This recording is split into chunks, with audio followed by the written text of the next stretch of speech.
ಅತಿಯತ ನೊಡಗೊಳುತ್ತ ಸಂತಸದಿಂದ ವಿಹಗಮ ಪದಮ ಬೆಗಲೇರೆ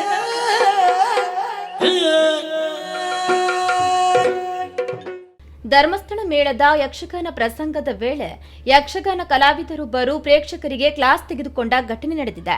ಕುಂದಾಪುರದ ಹೆನ್ನಾಬೈಲಿಯಲ್ಲಿ ನಡೆದ ಪ್ರದರ್ಶನ ಇದಾಗಿದ್ದು, ಯಕ್ಷಗಾನ ಭಾಗವತಿಗೆಯ ವೇಳೆ ಶಿಳ್ಳೆ ಹಾಕಿದ ಪ್ರೇಕ್ಷಕರ ವರ್ತನೆಗೆ ಕಿಡಿಕಾರಿದ್ದಾರೆ. ಹಿರಿಯ ಯಕ್ಷಗಾನ ಕಲಾವಿದರಾದ ಅಶೋಕ್ ಭಟ್ ಉಜಿರೆಯವರು ವೇಷ ಧರಿಸಿ ಪಾಠ ಮಾಡಿದ್ದಕ್ಕೆ ಹಲವರಿಂದ ವ್ಯಾಪಕ ವಿರೋಧ ವ್ಯಕ್ತವಾಗಿದೆ. ಅತ್ಯಂತ ಜನಪ್ರಿಯ ಯಕ್ಷಗಾನ ಕಲಾವಿದರಾದ ಅಶೋಕ್ ಭಟ್ ಅವರ ವಿರುದ್ಧ ಪರವಿರೋಧ ಚರ್ಚೆಯಾಗುತ್ತಿದ್ದು, ಯಕ್ಷಗಾನ ಪ್ರದರ್ಶನದ ವೇಳೆ ಶಿಳ್ಳೆ ಹಾಕಿ ಸೌಜನ್ಯ ಮೀರಬೇಡಿ ಎಂದು ತರಾಟೆಯನ್ನು ತೆಗೆದುಕೊಂಡು ನಿಮ್ಮಂತ ಪ್ರೇಕ್ಷಕರ ಅಗತ್ಯ ಇಲ್ಲ ಎಂದು ಗರಂ ಆಗಿದ್ದಾರೆ. ಪಾತ್ರಧಾರಿಯಾಗಿ ಕಲಾವಿದ ಮಾಡಿದ್ದು ತಪ್ಪು ಎಂಬ ಅಭಿಪ್ರಾಯ ಬಂದಿದ್ದು, ಯಕ್ಷಗಾನ ವಲಯದಲ್ಲಿ ವ್ಯಾಪಕ ಚರ್ಚೆಗೆ ಕಾರಣವಾದ ವಿಡಿಯೋವೊಂದು ವೈರಲ್ ಆಗಿದೆ. ನೀವು ಶಿಳ್ಳೆ ನಿಲ್ಲಿಸದಿದ್ರೆ ನಾನು ಹೋಗ್ತೇನೆ.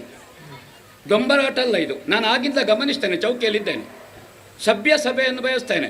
ನನಗೆ ದಾಕ್ಷಿಣ್ಯ ಯಾರದೂ ಇಲ್ಲ. ಇಲ್ಲಿ ಯಾಕೆ ಕುಣಿತೇವೆ ಅಂತ ಗೊತ್ತುಂಟು ನಿಮಗೆ? ಯಾರು ಆಟ ಮಾಡಿಸುವವರು? ಏನು ಅಂತ ಆಲೋಚನೆ ಮಾಡಿದ್ರಿ ನೀವು? ಈ ಕ್ಷೇತ್ರದಲ್ಲಿ ನಮ್ಮ ತಿರುಗಾಟ ಗೊತ್ತುಂಟು ಎಷ್ಟು ಅಂತ? ಎಂಥದ್ದು ಸೀಳೆ? ಏನದು ಸೀಳೆ? ಕೋಳುಗಟ್ಟವ? ಇಲ್ಲಿ ಕಂಬಳವ? ಯಾರದು? ಏನು ಆಲೋಚನೆ ಮಾಡಿದಿರಿ ನೀವು? ರೆಕಾರ್ಡ್ ಆಗಿದೆ ಅದು. ನನಗೆ ದಾಕ್ಷಿಣ್ಯ ಇಲ್ಲ. ಯಾರದು ಸೀಳಾಕಿದವ? ಆಗದಿದ್ರೆ ಹೋಗು ಬಂಸದಿಂದು. ಭಾಗವತರ ಕಂಠವನ್ನು ತೆಗೀತೀರಾ? ಸಭ್ಯ ಸಭೆ ಅರ್ಥ ಮಾಡಬೇಕದನ್ನು.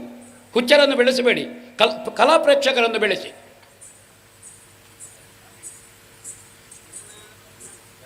ಒಂದು ಕಲೆ ಸೇವೆ ನಡೀತಾ ಇರೋದು ಇಲ್ಲಿ ಬಂದು. ನಾವು ಕೆಲಸ ಇಲ್ಲದಕ್ಕೆ ಕುಣಿಯುವುದಲ್ಲ, ಬೆವರು ತಿಳಿಸುವುದಲ್ಲ ಇಲ್ಲಿ, ಆಯಿತಾ? ಅಷ್ಟು ಅರ್ಥ ಮಾಡಿ. ಅವಾಗ ವಿಸಿಲು ಕೊಟ್ಟವರು ಯಾರು? ದುಡ್ಡು ಕೊಟ್ಟವರು ಯಾರು? ಧಾರ್ಮಿಕ ಭಾಷಣ ಮಾಡಬೇಕು, 1 ಗಂಟೆ ಆಟ ಮಾಡಬೇಕು ಹೇಳಿ.